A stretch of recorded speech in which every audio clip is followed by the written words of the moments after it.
मी पोपटराव पवार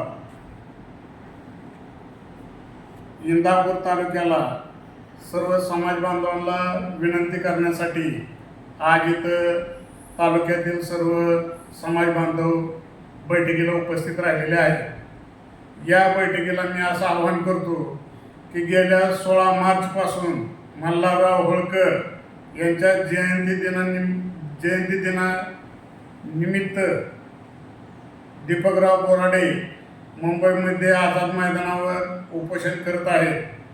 त्यासाठी आजची बैठक आयोजित केलेली आहे।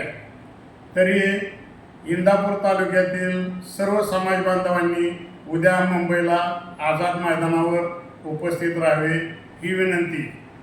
आणि जे समाज बांधव काय कारणास्तव येऊ शकणार नाहीत त्यांनी उद्या इंदापूर तहसील कचेरी येथे दीपकराव बोराडे यांच्या उपोषणाला पाठिंबा म्हणून एक तहसील कचेरीत निवेदन द्यावे ही विनंती।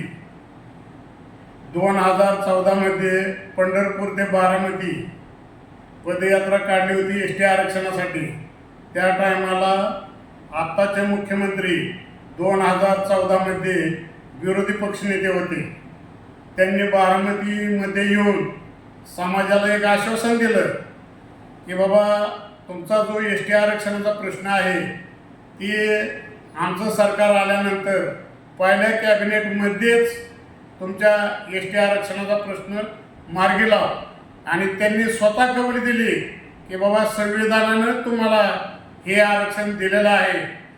36 नंबरला एस टीला डॉक्टर बाबासाहेब आंबेडकरांनी ऑलरेडी आम्हाला एस टीचं आरक्षण दिलेलं आहे। फक्त सरकारने त्याची अंमलबजावणी करायची आहे, कुठलीही अडचण नाही। अनेक त्यांनी शिष्टमंडळ महाराष्ट्रात तयार केले, टाटाचं शिष्टमंडळ अभ्यास त्यांनी केला।